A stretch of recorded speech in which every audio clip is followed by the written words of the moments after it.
नमस्कार. मी नियती शेषवारे मुंबईवरून आहे.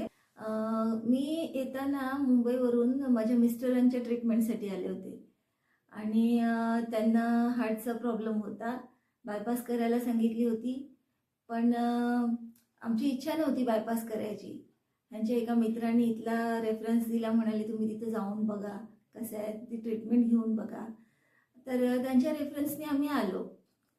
आल्यानंतर सगळ्यात पहिलं तर इकडचा निसर्ग आणि इकडचं सगळं स्ट्रक्चर बघून अर्धा आजार पळून गेल्यासारखं वाटलं. त्याच्यानंतर मिस्टरांची ते थेरपी आम्ही चालू केलीच इथे. पण मला ते म्हणाले की तू पण इथे ॲडमिट हो आणि तू पण इथे ट्रीटमेंट घे. तर सुरुवातीला म्हटलं मला तर तसं फारसं काही आजार नाही आहेत, तर मी का घेऊ असं माझ्या मनात आलं होतं. पण म्हणाले नाही नाही तू पण घे म्हणून. तर मग मला होता गुडघ्याचा प्रॉब्लेम होता. माझा एक गुडघा इंज्युअर झाला होता आणि खूप सूज होती त्याला. म्हणजे मी एकही स्टेप चढू शकत नव्हते. पण उद्देश फक्त हा होता की मिस्टरांची ट्रीटमेंट पहिली बरी करायची, नंतर माझं बघू. पण म्हणाले नाही नाही तुझी पण ट्रीटमेंट घे. नाही होई करता मी ट्रीटमेंट घ्यायला सुरुवात केली आणि खरं सांगायचं तर एवढा छान रिझल्ट आला ना, नको नको म्हणता म्हणता ते गुडघ्याचं दुखणं कधी बरं झालं या 10 दिवसात कळलं सुद्धा नाही. त्यासाठी त्यांनी फिजिओथेरपी, मसाज, मडबाथ, स्टीम देणं आणि इतक्या छान पद्धतीने केलं ना. इथले डॉक्टर्स पण एवढे छान आणि इतके व्यवस्थितपणे करतात की असं वाटलं नाही की बाबा आपण ॲडमिट आहोत म्हणून, किंवा आपण एखाद्या हॉस्पिटलमध्ये, नाहीतर हॉस्पिटलमध्ये ॲडमिट झालं की ती औषधं, ते ॲटमॉस्फिअर बघूनच माणूस बोर होऊन जातो आणि असं वाटतं की खरंच आपण पेशंट आहोत. पण इथे आल्यानंतर असं वाटलं आपण पेशंट नाही आहोत, आपण मस्त निसर्गरम्य ठिकाणी फिरायला आलेलो आहोत. थेरपीने तर माझा गुडघा खूप छान बरा झाला. मिस्टरांना पण माझ्या खूप चांगला रिझल्ट आला आणि इतकं रडत रडत आलं होतं, पण आता अगदी असं तसंच चालल्यासारखं वाटतंय. दुसरी गोष्ट आणखीन आहे की इथं आजारच बरे झाले असे नाही, तर मनाचं पण शुद्धीकरण झालं. नितीन पाटील डॉक्टरांनी इतकं चांगलं मार्गदर्शन केलं की खरोखर शरीर आपलं काय आहे हे आता कळलं आणि ते कसं आरोग्य नीट ठेवायचं आहे, चांगलं ठेवायचं आहे, त्याचं इतकं सुंदर मार्गदर्शन त्यांनी केलं आहे की खरंच ऐकावं असं वाटतं त्यांचं.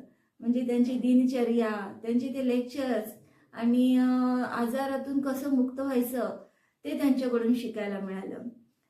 त्यांची जी थेरपी होती ती युरिन थेरपी होती. तर शिवांबू ह्याच्याबद्दल ऐकलं तर होतं, पण कधी घेण्याचं आणि याचं धाडस झालं नव्हतं. तर इथे आल्यावर त्यांनी सांगितलं की अशी अशी चिकित्सा आहे, तुम्हाला ती घ्यावी लागणार आहे. आणि खरं सांगू का, पहिल्या दिवशी तर मला म्हटलं हे काय म्हटलं नाही हे तर कसं काय, असं कसं शक्य आहे, ह्यांनी कुठं आजार बरे होणार, कसे बरे होणार, असे मनात असंख्य प्रश्न होते. पण तरी पण म्हटलं आता आलोय तर ट्राय करायला हरकत नाही. मग पहिल्या दिवशी तर ठीक नाही वाटलं. नंतर डॉक्टर म्हणाले तुम्हाला तो तिरस्कार मनातून काढून टाका आणि तुम्ही घ्या, तुम्हाला आजारातून पूर्णपणे बरं होणार आहात. बाकीचे ते सर्जरी आणि हे ते करण्यापेक्षा हे ट्राय करून बघा. मग एक दिवस घेतलं, दुसऱ्या दिवशी घेतलं, तिसऱ्या दिवशी घेतलं, नंतर अजिबात काहीच वाटलं नाही. मग काय रोज ते रुटीन सुरू झालं आणि खरं सांगायचं तर इतकं छान पोट साफ झालं. आणि मेन म्हणजे तुमचं पोट साफ असेल तर तुमचे आजार मुक्त आहात तुम्ही. सगळे आजार पोटातूनच होतात असं समजून आलं इथे. मग सुरुवात केली छानपैकी, ते रिझल्ट्स यायला लागले, वजन कमी व्हायला लागलं. म्हणजे युरिन थेरपीचा म्हणजे हे फ्री औषध आहे, फ्री मेडिसिन, की आपल्याला बाजारातून एवढी महागडी औषधं घ्यायची गरज नाही आहे, कारण हे औषध आपल्याकडेच आहे आणि मोफतमध्ये आहे. तर हे आता पाटील सरांनी सांगितलं, समजवलं आणि शरीराचीच नाही तर मनाचंही शुद्धीकरण त्यांनी करून घेतलं.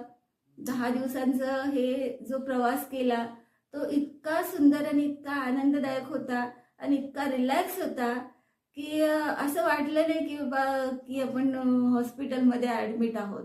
अगदी आपल्या घरी एखाद्या बाई माहेरी जाते आणि रिलॅक्स होते, तसं फिलिंग इथे आलं. तर नक्कीच तुम्ही लोक पण इथे या, विजिट करा आणि खरोखर इथे ट्रीटमेंट घ्या. म्हणजे ती महागडी औषधं, ते ऑपरेशन्स आणि ते हॉस्पिटलचं ॲटमॉस्फिअर नको असेल ना, तर तुम्ही नक्की इथे आनंद कुंजमध्ये या आणि इथेच ट्रीटमेंट घ्या. थँक्यू.